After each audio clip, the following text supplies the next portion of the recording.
What did you go to jail for? Why were you that locked time? up? I can never tell you the truth of what I did. It looks like a DUI. It's a lot. It's different than that. It's just I will incriminate that's alive. I jumped on grenades for. My mom knows the niggas involved, so the most of it just makes me look like an asshole, like I was just drunk driving, and it's not really it. Right. Okay. We'll leave it at that. Yeah, it sucks because sometimes I could have came out with a tell-all, the real story. That's part of it. Like if you do some shit and it makes you look fucking dumb. Don't put yourself in a position to do it. Because the other thing is, if you get to telling everybody you really dumb, and that's whack. Yeah. So how do you look at certain situations that's going on recently? As far as what? Like certain people telling. You know what I mean? Well, I'll say it this way: the Southsiders, the Mexicans, and I would assume, I feel like I've seen this in a movie where Italians, they laugh at us and they say, niggas ain't got no code. We don't. And I'm not a gang member, but I do have some integrity towards my friends. I'm not gonna be like, they caught us, come up out from under the chair. You know what I'm saying? Like, they got me. You know what I'm saying? It is what it is. I'm trying to throw them off the scent. I'm gonna run that way, not towards you. You know what I mean? Right. And that know me, I'll bite the bullet, bro. Fuck it. I look stupid. My mom, I broke her heart a few times. She's just like, you love your friends more than you love me because you fucking up and getting caught in shit. And then you got to take the case. And are they gonna ride for you? They gonna feed you? They gonna help you in your career? And sometimes the answer was no. They didn't give a fuck. They popped off and kept on going. So, but I knew the job was dangerous when I took it, and so. Yeah, I feel. My bad. Go ahead. Yeah, go. I just feel like you a buster. Don't say nothing. If you do it, or you involved in it and it go bad, die with that shit. That's other people do. Other cultures do, man. But they start hearing these football numbers and they draws and they tell. They can't hit on it. Where do you feel like in hip hop? Culture is shifted, like when? Because you're an OG, you're a legend in the game. So where do you feel like it shifted to where it was okay to tell in hip hop culture? I don't know when it ever was okay in a rap song. It's just we let niggas that we knew was not valid men into this culture, bro. We knew niggas was. All right, so we knew some of these niggas. So let's start there. Where did it start? Where the gangs decided to get behind people who was not official and make them look official. Big problem. But you gotta always remember, money talks, bullshit does not flatten the 100. So I tell you what LA is really good at. Taking a buster and extorting them. Because all they doing is extortion. They don't see that you actually creating a problem in the system. Right. Can't see that far. Because there's a saying, I'd rather be around a real nigga with a gun than a bitch nigga, because bitch niggas just shoot everywhere. You know what I'm saying? So when you get a bitch nigga and give him money and success and gangster shit, now he got, some wolves with him. He overdoes it. He starts over, he's creating problems, da. Now he's getting extorted. And eventually those wolves get sick of him and they want to eat him too, and he'll find himself having to hire a new pack of wolves. Right. But the damage has already been done. And that happens a lot on the West. It's been my complaint behind closed doors with certain people. Like, bro, why'd you even validate this nigga? He's more harm than good. I see y'all got some bread out of it, but look at the detriment all the way around. He do bitch shit. He lead by a fucked up example, and probably getting people hurt. You know what I'm saying? Yeah. And when it's all said and done, y'all can count y'all money, but he'll probably take y'all down because he's probably gonna tell on y'all too. Eventually. That makes sense. I don't understand how you specifically know all this stuff and you're not,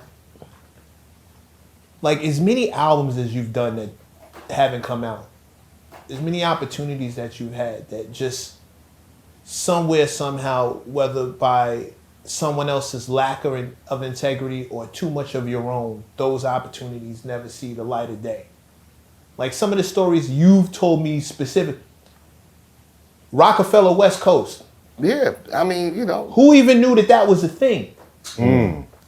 At all. I never heard of that shit never heard of that. from no one else but him. He was the person who told me that. And this is when everybody was forming their West Coast branches. That's why I was brought out. Death Row East. And all Yeah, that. everybody was. How did that even happen? I was brought out, and that was, you know, the idea was to kind of start this West. So I stayed at State Street at Jay's house. Downtown Brooklyn. Yeah, by the big clock. Right. So I came out for a summer and started recording with Jazzo.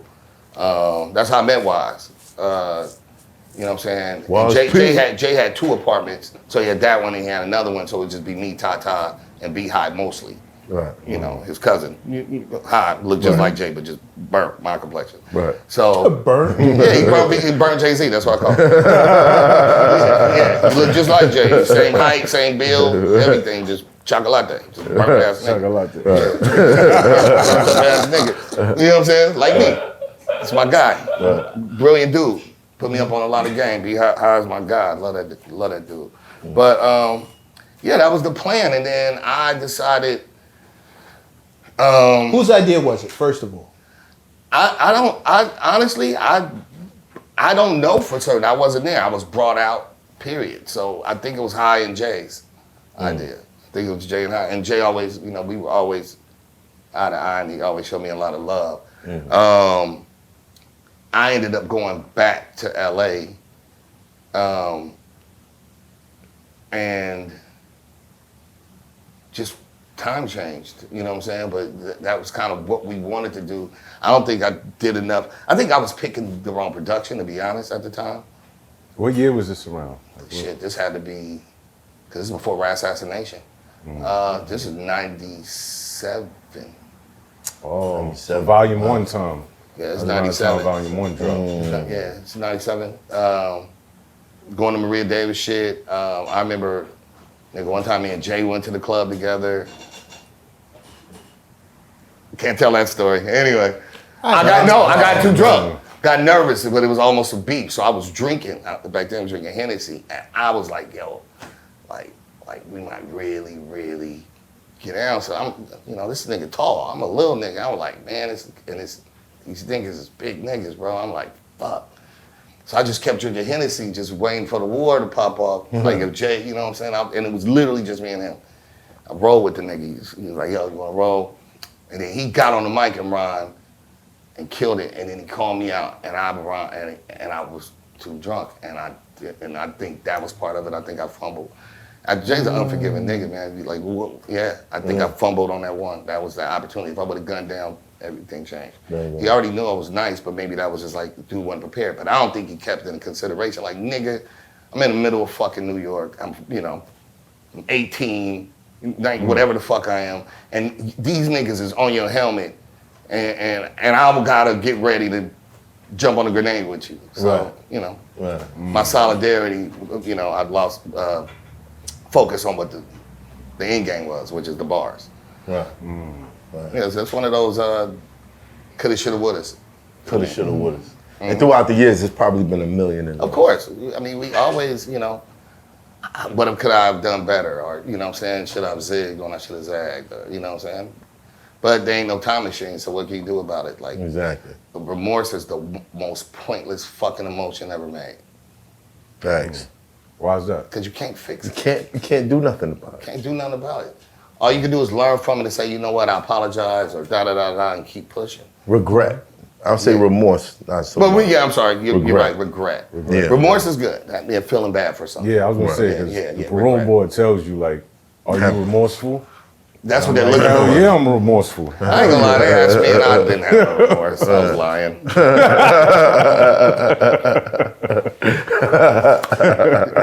I remember when they locked me up, the judge said, Mr. Austin, first of all, they pulled my book out, my rap sheet. And all of that. And that shit was big as fuck. I was like, get out of here, man. I can't remember doing all that shit. I remember this. The same thing. You sure this is me? The judge said, Mr. Austin. And keep in mind, my dad was LAPD. So I was skirting. I've been skirting, bro. I've been getting away with a gang of shit. Right. And he said, Mr. Austin, you have no respect for the law. And I remember I looked at the judge and I really almost said, like, you're right. Because in my brain, I was like, you're right. Fuck y'all. Fuck this shit. It's hot for trapper turn smack rapper. Only smack rapper that you know is smack rappers. Got bars I can hang with the backpackers. Trap star, I don't hang with the backpackers. I'm in the hood with the work you heard. Making fiends leave earth you heard. Got your baby mama thirst you heard. Feel the flow, nigga, throw it in reverse. This the wave you need to surf you heard.